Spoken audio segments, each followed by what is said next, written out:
नमस्कार, आपका अखबार के YouTube चैनल पर आपका स्वागत है। मैं हूं प्रदीप सिंह।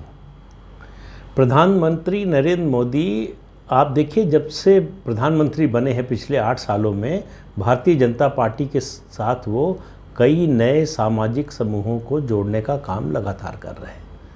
और इसी क्रम में राष्ट्रपति पद के लिए उम्मीदवार द्रौपदी मुर्मू को चुना जाना इसी क्रम की अगली कड़ी है।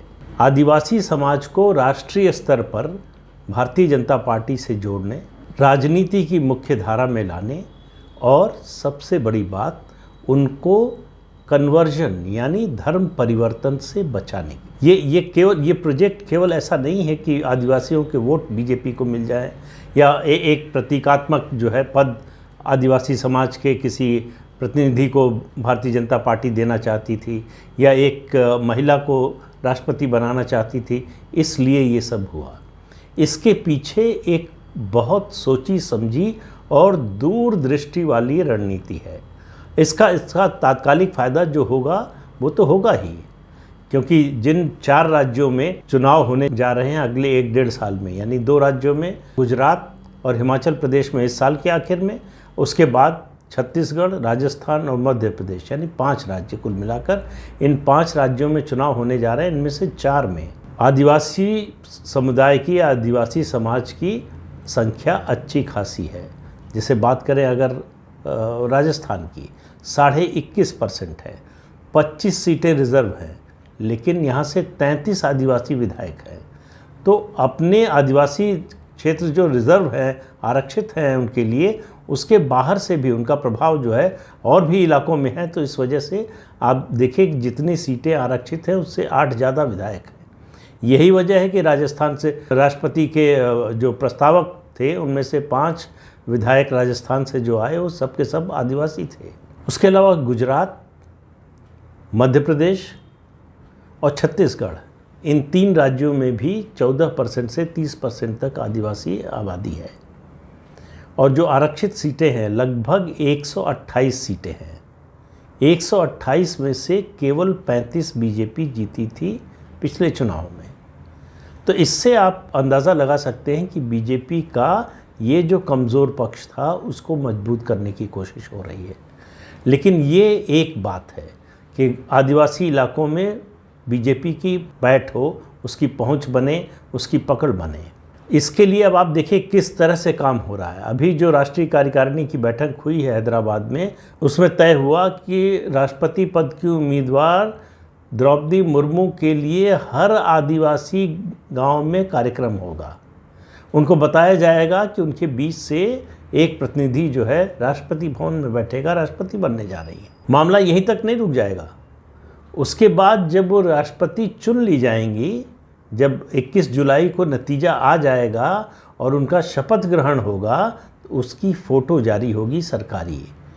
उस फोटो के साथ हर आदिवासी गांव में सभाओं का आयोजन होगा। बीजेपी के नेता अलग अलग आदिवासी इलाकों में जाएंगे और उस चित्र के साथ जो है सभाओं का आयोजन होगा और बताया जाएगा कि कैसे उनकी प्रतिनिधि राष्ट्रपति भवन में पहुंच गई हैं। ये केवल वादा नहीं था, इसको मोदी सरकार ने लागू करके दिखाया है। मैंने पहले भी बताया था आपको कि द्रौपदी मुर्मू आदिवासियों के संथाल समाज से आती हैं, संथाल जाति से आती हैं। जो आदिवासी जातियां हैं उनमें गोंड और भील, उसके बाद संख्या की दृष्टि से संथाल आते हैं और इनकी संख्या उड़ीसा, झारखंड और बंगाल में सबसे ज़्यादा है। तो आप इससे लगाइए कि इसका इलेक्टोरल जो है इम्पैक्ट क्या होने वाला है।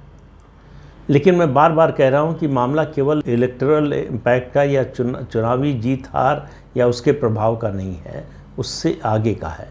संथाल जो है वो जो शब्द बना है 2 शब्दों से मिलकर बना है, संथा और आला। संथा का मतलब शांत, आला का मतलब मनुष्य, जो शांत मनुष्य है। ये शांत तो है, लेकिन जब इनकी आन पर और इनकी प्रतिष्ठा की बात आती है तो ये लड़ने को, मरने मारने को भी तैयार होते हैं। 1855-56, 1855, 1856, इस दौरान ईस्ट इंडिया कंपनी के खिलाफ इन्होंने एक तरह का युद्ध छेड़ा और स्थिति ये हो गई कि ब्रिटिश सरकार को अपनी सेना भेजनी पड़ी उस आंदोलन को कुचलने के लिए। अच्छा, संथालों की एक खूबी ये भी है कि इनका अपना कोई मंदिर नहीं होता है।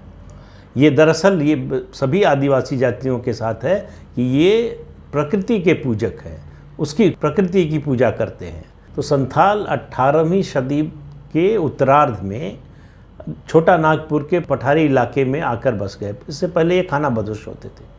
बस गए, वहाँ से फिर बिहार पहुँचे, बिहार से फिर उड़ीसा पहुँचे और फिर बाकी जगह पर पहुँचे। तो इनको लेकर कोई सम्यक दृष्टि, कोई जो है नीतिगत फैसला, कोई रणनीति किसी सरकार ने नहीं बनाई आज तक। पहली बार मोदी सरकार इस बारे में कुछ करने जा रही है। और समस्या जो है वो बीजेपी की नहीं है कि वो चुनाव जीतेगी, सरकार बनेगी। तो जितना मिल रहा वोट उससे भी चुनाव जीत रहे हैं, सरकार बन रही है। लेकिन जो समस्या दिखाई दे रही है राष्ट्रीय स्तर पर, जैसे नॉर्थ ईस्ट के 3 राज्य मेघालय, मिज़ोरम और नागालैंड पूरी तरह से क्रिश्चियन डोमिनेटेड बन चुके हैं। ये जो धर्म परिवर्तन का ईसाई मिशनरियों द्वारा अभियान चलाया जा रहा है, सबसे तेज़ आदिवासी इलाकों में चलाया जाता है। दशकों तक मदर टेरेसा सेवा के नाम पर यही करती रहीं, धर्म परिवर्तन का अभियान चलाती रहीं। इनकी नज़र में जो गरीब है, जो पिछड़ा हुआ है, जो वंचित वर्ग है, उसको प्रलोभन में लाना ज़्यादा आसान होता है। इसलिए आप देखेंगे कि आदिवासी इलाकों में धर्म परिवर्तन का जो अभियान है, ये क्रिश्चियन ईसाई मिशनरियों का, वो सबसे ज़्यादा है। इसी को ध्यान में रखते हुए, और ये खतरा दिनों दिन बढ़ता जा रहा है। बढ़ता इसलिए जा रहा है कि ये दलितों के मामले में भी है, आदिवासियों के भी मामले में भी एक नई रणनीति बनाई है क्रिश्चियन मिशनरीज़ ने, वो है क्रिप्टो क्रिश्चियन का। उसी तरह से आदिवासियों में भी है कि धर्म परिवर्तन करा लो, लेकिन जो है उनको आरक्षण का लाभ मिलता रहे, इसलिए कहो कि इसको छिपा कर रखो, घोषित मत करो।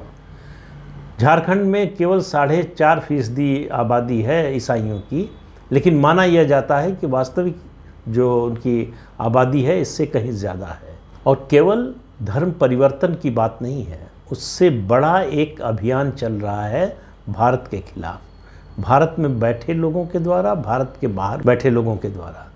और वो है कि आदिवासियों को हिंदू धर्म से अलग करना, सनातन धर्म से अलग करना। ये सरना रिलीजियस कोड की मांग हो रही है कि अलग धर्म के रूप में इनको मान्यता दी जाए कि आदिवासी जो है जातियाँ, वो अलग अलग जातियाँ अलग अलग जो है देवी देवताओं की पूजा करती हैं, अलग अलग धर्म को मानती हैं, इसलिए उनको हिंदू धर्म से अलग रखा जाए। ये प्रोजेक्ट आज का नहीं है, यूरोप, अमेरिका के तमाम देशों और उसके अलावा भारत में बैठे जो भारत विरोधी तत्व हैं, उनकी लगातार कई दशकों से ये कोशिश है कि दलितों और आदिवासियों को हिंदू धर्म से अलग किया जाए। अगर सनातन धर्म को, हिंदू धर्म को कमज़ोर करना है, तो इसके लिए ज़रूरी है कि इस बड़ी आबादी को हिंदू धर्म से अलग किया जाए। उनको लगता है ये करना ज़्यादा आसान होगा। इसलिए आप देखिए, लगातार आपको जो है विदेशी अखबारों में, यहाँ भी इस तरह के लेख मिलेंगे, इस तरह के सेमिनार, कार्यक्रम, वर्कशॉप मिलेंगी जो हो रही हैं। उनमें बताने की कोशिश हो रही है कि किस तरह से आदिवासी हिंदू नहीं हैं। हिंदू धर्म से एक बार इनको, आदिवासियों और दलितों को अलग कर लिया जाए, तो फिर हिंदू धर्म को कमज़ोर करने में बहुत आसानी हो जाएगी। प्रधानमंत्री नरेंद्र मोदी को ये पता है कि ये प्रोजेक्ट चल रहा है। आपको याद दिला दें कि अमेरिका के राष्ट्रपति बराक ओबामा जब आए थे 3 दिन की यात्रा पर 2015 में, 2015 में गणतंत्र दिवस के मौके पर 26 जनवरी को 3 दिन की यात्रा थे। तीसरे दिन उनका सिरीफोर्ट में एक कार्यक्रम हुआ था और उसमें उन्होंने जो है उसमें भारत की आलोचना की थी कि अल्पसंख्यकों के हितों का ख्याल रखना चाहिए। क्यों कहा था? उसकी वजह थी, भारत में जो सबसे बड़ी क्रिश्चियन मिशनरी है, जिसको अमेरिका से, यूरोप से 10,000 12,000 करोड़ रुपया मिलता है धर्म परिवर्तन के लिए, उस पर, उसकी जो है फॉरेन फंडिंग पर नरेंद्र मोदी की सरकार ने रोक लगा दी थी। ओबामा चाहते थे कि वो रोक हटा दी जाए, प्रधानमंत्री ने वो बात मानने से साफ इनकार कर दिया। और उसके बाद से आप देखिए लगातार जिस तरह से इन संस्थाओं की फॉरेन फंडिंग पर रोक लग रही है। उससे परेशानी जितनी बढ़ रही है उतना ही जो है आप देखिए बेचैनी यहाँ के लेफ्ट लिबरल इकोसिस्टम में बढ़ रही है कि किस तरह से जो है इस सरकार को कमज़ोर किया जाए, किस तरह से सनातन धर्म के बारे में जो चेतना लोगों की बढ़ रही है, जो एक तरह से पुनर्जागरण जैसा हो रहा है, उसको रोका जाए। उसके लिए ज़रूरी है कि मोदी को कमज़ोर किया जाए, उनकी सरकार को कमज़ोर किया जाए, उनके वोट बैंक को कमज़ोर किया जाए, उनको जो वोट मिलते हैं उसमें किस तरह से कमी लाई जा सकती है। ये सब कुछ हो रहा है और ये कोई एक जगह पर नहीं हो रहा, अलग अलग तरीके से अलग अलग संस्थाओं द्वारा ये अभियान लगातार चल रहा है। जो बात होती है ना कि 8 साल में भाई आप भी 8 साल बाद भी आप कह रहे हैं कि उन्हीं का इकोसिस्टम है, उन्हीं का सिस्टम काम कर रहा है। ये सिस्टम इतनी गहरी जड़ें जमा चुका है कि इसको तोड़ते तोड़ते भी समय लगेगा। तोड़ने का बहुत बड़ा प्रयास चल रहा है, हो भी रहा है। परिवर्तन भी देखिए, ये ज़ुबैर, ये जो तीस्ता सितलवाड़, इस तरह के लोग जो ये जेल जा रहे हैं वो ऐसे ही नहीं जा रहे हैं। ये भारत विरोधी जितना भी गैंग है उसके खिलाफ एक एक करके बड़े पैमाने पर कार्रवाई चल रही है। उनका पहले जो है आर्थिक उनकी जो गर्भनाल है उसको काटने की कोशिश, उसके बाद जो है उनके जो कारनामे हैं उनको उजागर करने की कोशिश, उनके खिलाफ जो कुछ सबूत जुटाया जा सकता हो, जो जांच हो सकती हो, जांच करने का, ये सब काम चल रहा है। साथ में ये भी चल रहा है।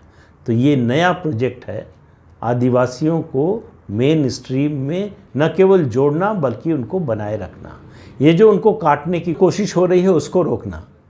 तो द्रौपदी मुर्मू का राष्ट्रपति भवन में जाना केवल एक प्रतीक मात्र नहीं है, इसका भारत की एकता, अखंडता और अक्षुण्णता में बहुत बड़ा योगदान होने वाला है। ये आप देखिए आने वाले दिनों में धीरे धीरे बहुत सी और बातें सामने आएंगी।